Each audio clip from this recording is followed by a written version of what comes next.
we have got former retired Minneapolis boxer Phil the Drill Williams, currently holding things down at the Northside Boxing Club in Minneapolis. One of the coolest facilities, organizations that I've been able to familiarize myself with. So we got Drill here, who has retired from boxing in recent years and now is the I don't know what you'd call the operating general manager of the Northside Boxing Club. So I'll turn it over to you, Drill. Tell us a little bit about Northside and what you guys are all about, and how this gym came to be. All right, Northside Boxing. So what it is, it's actually a metaphor. So we use boxing to teach these kids a way of life. And one thing I know about that ring, experience in my years of boxing, is that ring is the truth. And whatever you do on the outside of that ring is what you're going to bring to the ring. And so I start trying to show these kids how to, preparation in life and discipline and structure. And I just do it through boxing. And I just happen to have some real good boxers in there, and they can fight. Right. But I don't just go off the talent, because that's something I did in my career. And so I teach them, structure about working and teaching them an ethic of everyday working. And, we feed them every day. So we used to have restaurant food coming in until COVID hit. So now we got another grant with another food company. So we're cooking at the gym again. So that's holding up. So yeah, this gym is just a nurturing for kids that who lack, who don't have it at home. We give it to them at the gym. We just use boxing to do it. And that's what Northside Boxing is all about. Okay, right. And so the gym, if I remember correctly, funded in 2015, correct? Yeah. With Ryan Burnett, yourself, Muhammad Kayongo involved in the early goings of the gym. You Yes. mentioned the food provided by the gym. So that's in association with some local Minneapolis restaurants still. Am I correct on that? Yeah, definitely. Yes. So when COVID hit, that shut off. Right. So yeah, so we end up getting a grant from U.S. Foods, and now they're delivering food, and we just cook it at the gym. We have a kitchen there because we feel that's important. That's important for the kids there to get a healthy meal every day. Yep. Some of the kids, this is their only healthy meal for the day. Right. So we provide that. So yeah, this gym is definitely a boxing gym, but man, boxing comes second. It's life first, then boxing. And this is free for the kids of North. It's free. We don't charge them at all. For youth at all, it's no charge. After school and no questions asked. Yep, we take them out of town. We take them to tournaments. We don't charge the parents at all. We ask them to be involved if they can. If not, then we'll do it. We'll take care of them. We give these kids hugs every day. One thing about kids in the inner city, man, they need hugs, a lot of love, and I think that's one thing they're lacking. Everybody, is so busy trying to hammer down on them, and nobody's showing these kids no love. And that's one thing we provide at the gym. Right. Well, and the thing that's interesting to me in just watching you and Ryan and Muhammad carry this vision out the last handful of years is that it did, the intention, like you said, is to show these kids love and give them kind of a sanctuary to go to after school. Yes. But an interesting development is you guys are actually really competitive on the amateur boxing scene now. You've established a footprint. Can you tell us a little bit about what you have going on the tournament scene? What some of these kids are doing in the ring? Yeah, so actually we just came from the Silver Gloves tournament in Kansas.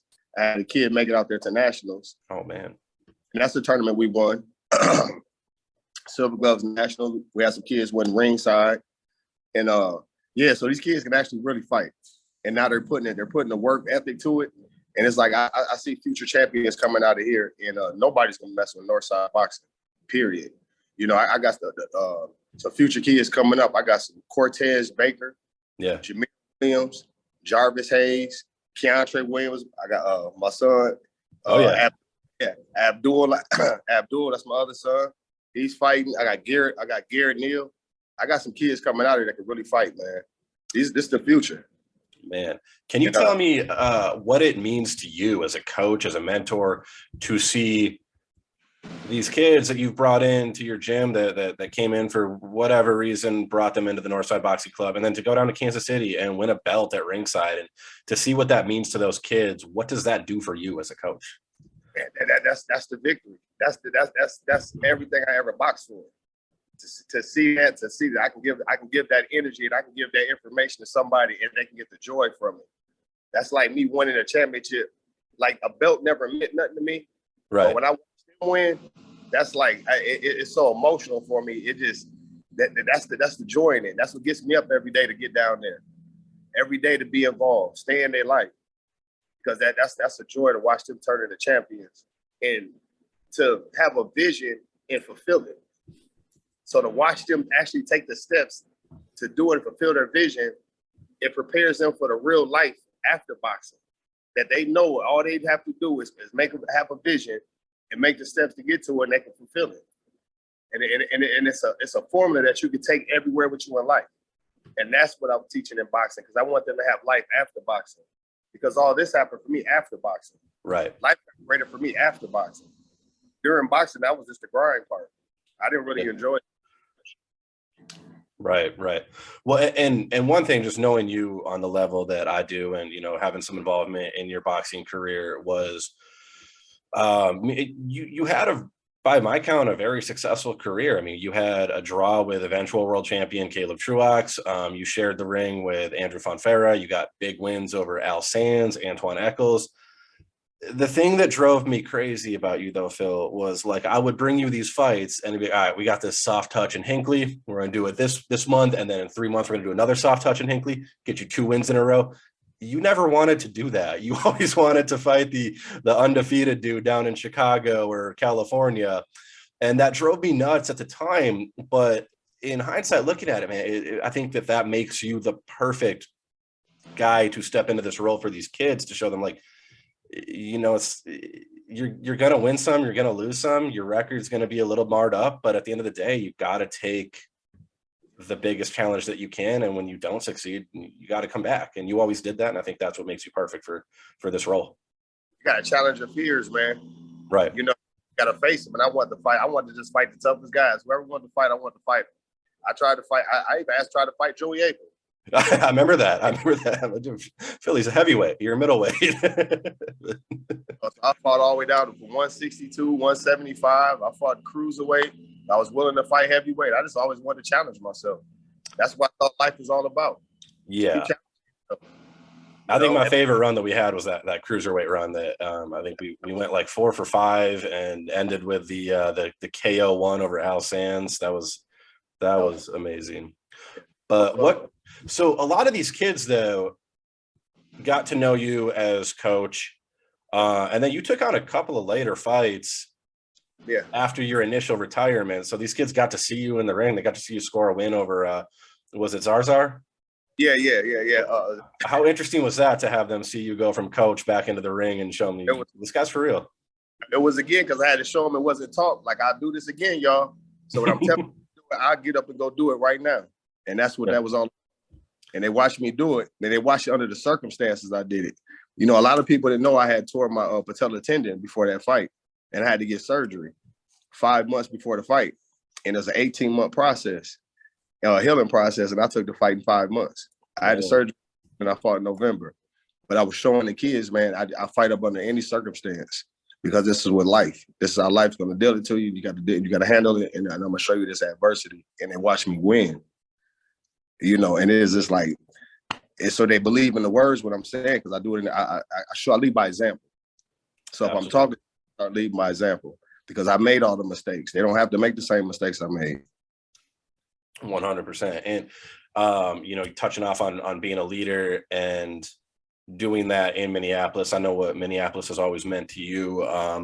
So I mean, we got to dive into it. The year 2020 in Minneapolis. Rough year all around with the George Floyd situation, the civil unrest. What was that like for you? I mean, I don't really have a question, but I mean, I just want you to touch off on what that was like to lead this community during that time, and time that's still kind of unfolding. It was painful. That was a painful time right there, because that was the first time in this era of social media that we actually seen a lynching for the full entirety of the time. We've seen cops kill, and it's been, a bang bang shot. We're trying to figure out who was at fault, but we actually watch a man's life being took out of him I did just this it was he just choked his life out of him. Right. And to have to watch that lynching like that, knowing that all through school they showed us slavery, they've showed us all these same pictures. They showed that we've been programmed my whole life that this is how we've been done. And then we finally seen it on social media in our face. That's how painful that was. And all they did was put the cameras up and show you our reaction. Yeah. And it's like that part right there is still something I'm trying to figuring out. And we're doing a lot of conversation, communicating with different people, just trying to see different perspectives, because this is something that we're gonna have to figure it out, because we have to live and coexist with each other on this earth. Yeah. So we're gonna have to figure it out. But yeah, that's painful, and it still is. Yeah. I mean, can you tell me a little bit about like the kids in the gym and what that was like for them? And I mean, it's something I, as a 32-year-old white man, have never seen anything like that. So to be in the thick of it in that community, what was that like for these kids that are still growing up and still finding their bearings in life? They look at it like, who can I run to? Right. You can't call the police. You can't run to the police, because the police just killed a man that looks just like you. Yeah.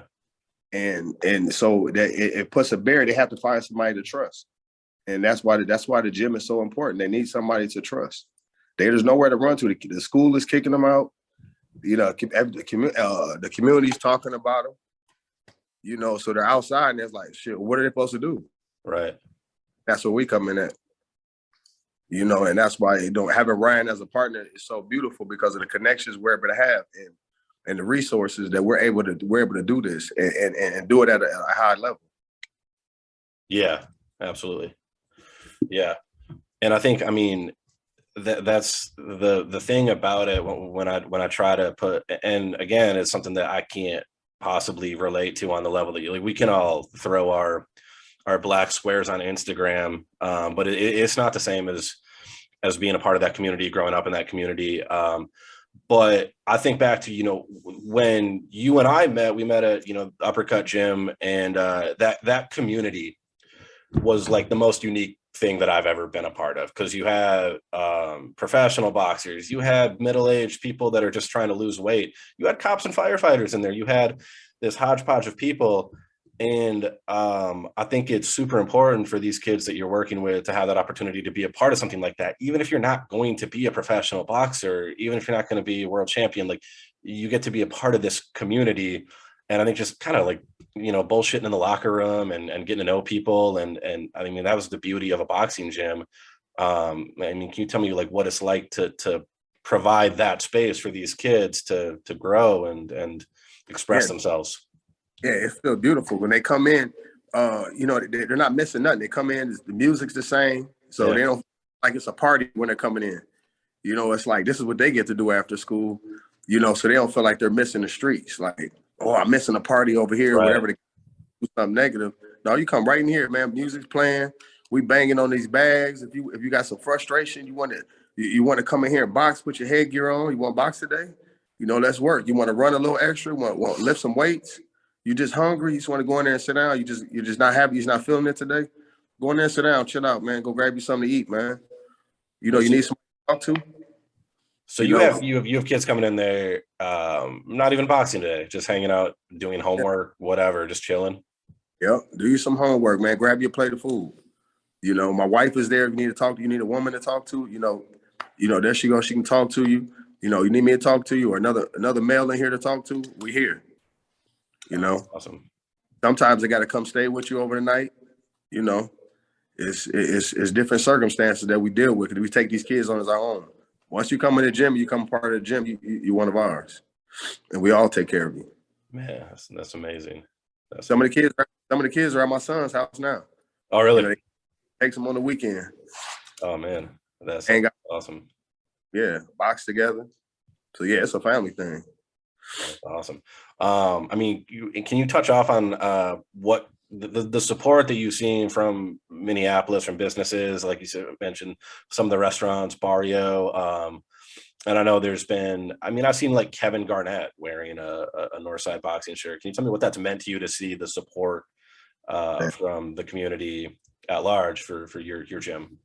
It is beautiful because it's something that that has been manifesting for years now. If you ever hear any of my interviews, all when I was fighting and boxing, I always spoke on the community, what was going on in my community. Yep. They were asking me about the next fight, and I was telling them, man, it was about some kids, some things that happened in my community I wanted to talk about. I didn't care about the fight. So it's always been energy that's been manifested toward this movement. And it's the symbol, the symbol I throw up, the drill movement. Drill. Yeah. So when people wearing these hats and stuff now, it's like, that's the manifestation of this movement that's been going on, that we've been talking about. And that's the beautiful part about it. Seeing that vision finally starting to come clear when you got Garnett, you got different people wearing the hat, knowing it means. Because it's not just a hat, that's Northside Boxing. It means a lot. That's all I wear. I think I got mine right here, actually. Yeah. the drill right there. I had it on me. Oh, there we go. Got the new tat. I like it. So this actually from the first fight when I fought Caleb. Yeah. So that's what the picture's from. That's what that picture came from. Yeah, I was there. I remember that fight. That was a fun one. Yeah, we had some fun. Picture. I can send it. I'll find the picture and send it to you. The original picture. Oh yeah. Please do. Absolutely. Was that a Jesse Kelly picture? Yep, it definitely was. Jesse picture. Shout out to Jesse Kelly. The drill. You just for those that aren't familiar, what does drill stand for? Directly related to the inner city with love and loyalty. That's always, good. Yeah. Overcome and becoming a conqueror. That's what the symbol means. And I remember, we're talking 10, 12 years ago when you were boxing, cutting my hair. We were talking about that, and to go along with that theme, the drill directly related to the inner city with love and loyalty. You had kind of described everything that Northside Boxing is to me as your vision for when you retire. Like, it's something I'd love to do. And at the time, I'm sitting there thinking, like, yeah, that's cool. I mean, that's going to cost a lot of money. You got to get a building, and it sounds like a cool idea, but I don't know how you're going to pull that off. And it's almost like it was fate. Having somebody like Ryan come in. Can you tell me just like what? Just tell me the initial story and how that came to be. I'll give you the literal part too. But when it comes to that, I'd be like, that's how God works, because it's always been the movement. But that came to part. We met at Uppercut, and we actually started working out. Me and Ryan, a couple other guys, we started working out, and I was going to try to step it up as far as my training. So we started running. Well, since you don't like to run, we'll go run with you. So I go run with him every day. I go over Ryan's house and we go run. I think this is that 2015 run that you were on, right? With the cruiser. You were hot at that time. Yeah. So I was trying, I was going to give it a shake and give it a shot, see what I was going to do with it. And during that time, we became more friends. Yeah. To talking and realized we had a lot of the same energy. And ever since then, man, me and Ryan, we've been locked in, man. That's my brother. Yep. He was one of my groomsmen in my wedding. Oh man. Yeah. Awesome. I'm his twins' godfather. Godfather drill. There we go. That's a beautiful thing right there. Absolutely. What about working with Muhammad? Muhammad, also another former boxer, Minnesota local guy, and doing his thing right along with you. Tell me about that. Well, that was like a hand in glove. We used to box each other. Yeah. You putting them type of rounds with each other, the bond's even stronger. You can't get a stronger bond than boxing each other. And then his spirit, if you ever been around Muhammad, you know how his spirit is. And he's all about other people other than himself. And them are the type of people I need around me to keep this movement going. Yeah, 100%. And that was the thing that jumped out to me, because I've known you, for years, and we've been, a million different situations together. And I'd gone to the gym at one point to pick up some t-shirts or something when I was in Minnesota last. You weren't there. And I didn't really know Muhammad that well, but I just remember the immediate welcoming that he had. And a dude like me just strolling into any building in North Minneapolis looking like this is I'm a fish out of water, but I just remember, Muhammad was super welcoming. And that the energy in that building, I think, is just such a cool, special thing. And yes. And we that. Yeah. And it took a while to develop it, but that's what wealth does. It takes time to develop. And we have a wealth of knowledge and a wealth of love and energy in there. And that's what we want to keep building, that tree. so people can always sit up under the shade. This gym would be a safe spot for them, you know, a comfort zone. In the midst of all this stuff going on around them, police, shootings and killings, come in the gym, man, you'll be all right. Absolutely. The energy you're supposed to be around right here. Yeah. And I mean, so the game plan was to kind of take that energy over to Africa, right? Yes. So tell me about that. Godfathers. So we have Godfather Boxing, which is a sister foundation of our program, Northside Boxing, and that's doing good over there. So the gym is up and running now. The facility's been built, and so we got to take our trip over there. But when COVID happened, you know, it slowed down as far as international traveling like that. So now that COVID is, well, it's still kind of whatever's going on, but you know, we're gonna take that trip over there. But you know, as soon as this stuff settled down, we're gonna take the trip over there. You know, so we can start, being hand on hand with these guys. I want to touch them. I want to feel them. Yeah. I want to go, hug some people, box some of them. You know, have some fun, man. Let them know this is for real. Yeah. And you can any situation with these principles and formula that we're teaching, that we're showing and we're passing on, and each one keep teaching one. We can get up out of this. Absolutely. But it's got to be. That's the interesting thing to me is, you're a local Minnesota fighter. You fought in Africa. Yeah. And, so your career it was Francis Cheka, right? Yep. Tanzania. Yep. Tanzania. Yeah. So you fought in Africa. Your career is stretched into Africa in the ring. And now, what you're doing here in Minneapolis has again stretched across the entire, into another hemisphere in Africa. How cool is that for you? It's gonna keep going. It's because it's something I always knew was a movement. So I don't know how big it's gonna get, but it's nonstop. We're gonna keep working. Yeah. Keep moving, keep working every day, keep pushing. The kids keep coming. Kids are growing every day. I got a kid getting a year older. They're gonna be next up, and I'm learning more. As more as I keep reading, and the more I keep gaining wisdom, I keep giving the next kid even more. Keep learning from my mistakes and keep learning, keep growing. And that's the thing too, I kind of wanted to dive into with you is, there's 2015, 2016-ish when the gym opened, and it's 2022 now. And you're moving and still very much progressing forward. Some of these kids are going to become pro boxers. Yeah. Some of these kids are going to graduate high school and go on to college. Tell me what it's like. What comes after the Northside Boxing Club for these kids? Well, hopefully they take everything we taught them and take it on with life, and you bring it back around, because we're kind of giving you, it's like being a child at home. I'm gonna give you all the tools to go survive in this real world. And when it gets time to go out there, it's time to go, and it's time to go take those fights that we've been talking about. You got to take all those battles I was telling you about, but you're going to be prepared for them. Mm-hmm. And hopefully one day you can come back and you can smile at the gym and say, this gym taught me the principles of life to help me to further my life and help them raise their kids. Absolutely. Teach their kids, because they experience it. But you do have to let them go experience it. You got to let them go. Yeah. Trust what you gave them and let them go.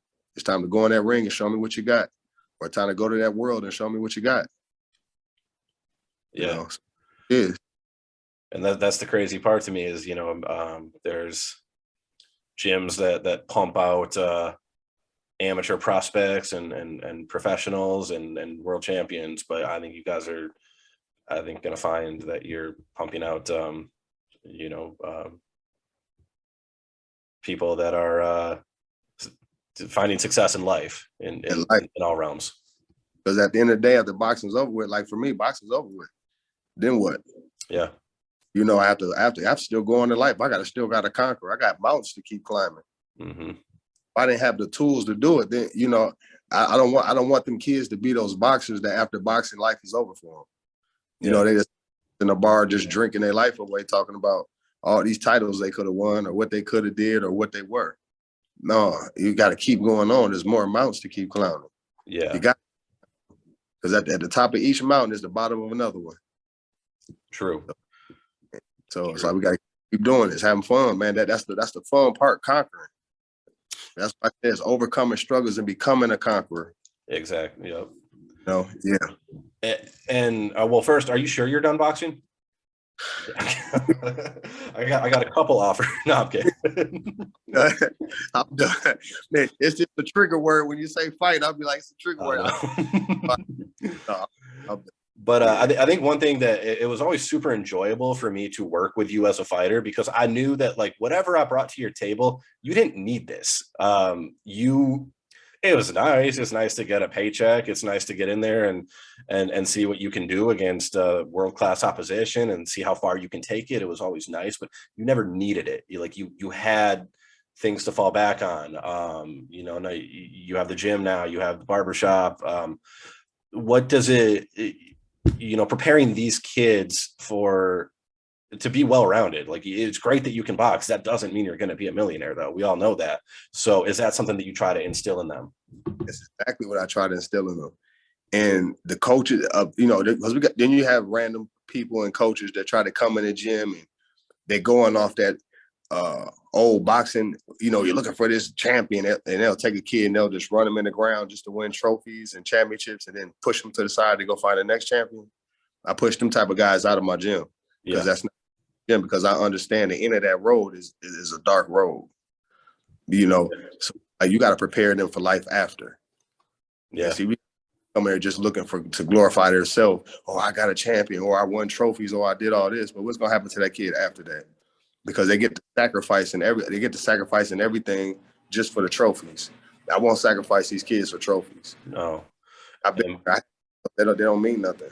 No. And even, if you are able to achieve some kind of financial prominence from boxing, there's nothing afterward that takes care of you. You got that paycheck from that fight and that's it. There's nothing that's it. There's no 401k. There's nothing to protect you. Like this, I said, man, just imagine you have a boxing career.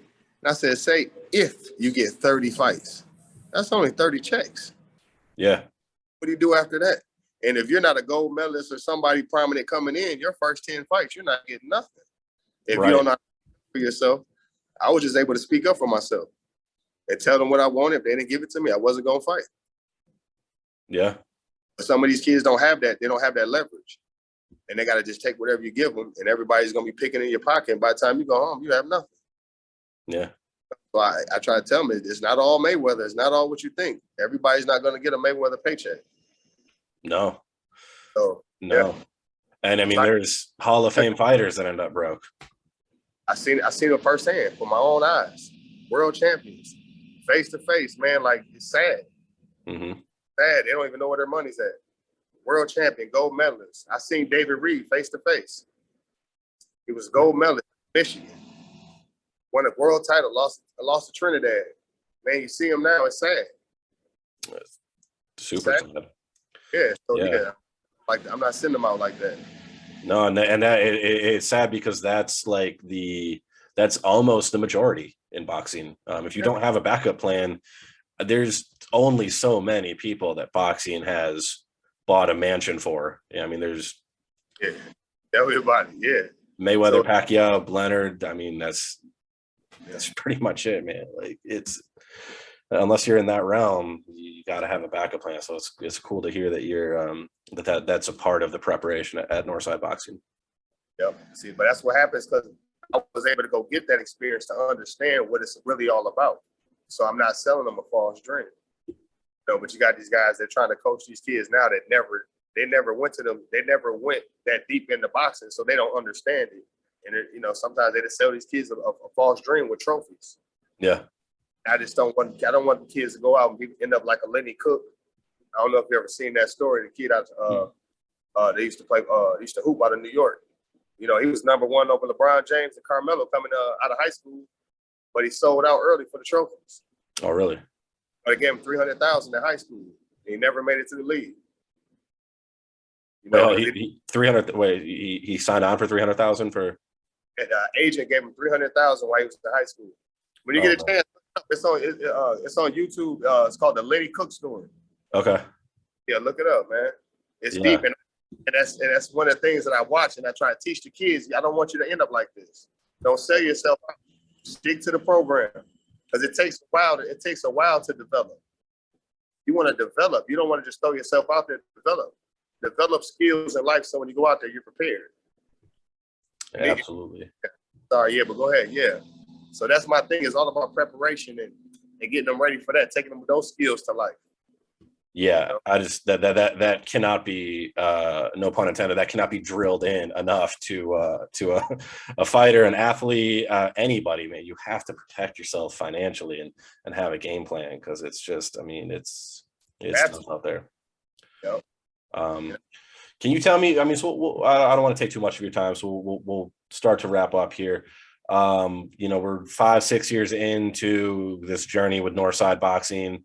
And I mean, to me, it's been a success beyond anything I could have imagined. I'm sure you could have imagined. Where do you see the next 5 years taking yourself, Muhammad, Ryan, the rest of the Northside kids? Well, them first 5-6 years, we were just planting the roots. So they haven't even seen us grow yet. We're just rooting ourselves. We're just planting in the roots. We just planting the seeds, and they haven't even seen the tree start to grow yet. So it's gonna be a lot coming, man. I see a lot coming. It's blossoming and watching these kids grow. So I'm just waiting on the show myself. I'm gonna sit back and watch what the seeds do. Keep watering them and watch them, and just watch our crops or whatever. Right, I got you. Yeah. So I mean, I'm gonna throw up a link to Northside so anybody watching this can learn a little more about the gym and find a way to get involved. Donate. I mean, it's all donate. Super cool organization. I mean, I can speak on that. It really is an amazing place, and everything that Phil has said about this place is 100% true. I've seen it with my own eyes. Amazing organization. Is there anything you want to say? Do you got your drill gloves? No. I got to send you a pair of drill gloves. Yeah, let's see them. You got some? Yes, and you can go on Amazon and get them too. I definitely need some of those. You know what? I'm just gonna have to send you a picture of them. I don't have them right. Please do. I will. I'll put that on the interview as well. I'll put a picture of them up. I got a picture of some of them right here. Hold on. This is a picture, but the drills love. Man. Yeah, I definitely need some of those. Yeah, so that's one of the versions of it. So yeah, definitely. Those are sweet. Right. And for anybody in Minneapolis, if you need a haircut, you can head on up to Phil's gym here and get your haircut in the gym, right? Yes, sir. They already know. Perfect. Come catch a fade. You come catch a fade on the barbershop, or come catch one in the ring. 100. This is the best fade I've ever had, honestly. I need to get back up there and get another drill fade. Drill, anything you want to say in closing to anybody watching this? Whatever, just floor's yours. Man, y'all just keep watching Northside Boxing, man, and keep supporting the Northside Boxing family, man. These kids really work hard. Just keep pushing, man. They're on their way. You'll see them. So just thanks a lot, man. Appreciate everybody tapping in. Man, Drill, thank you so much for being you. I couldn't imagine a better person to play this role for these kids and the community. So, man, again, just thank you for being you and don't stop, man. Man, appreciate it. Thanks a lot, Brett. Drill, thank you so much for your time, man. We'll talk again soon. All right, you know it. All right.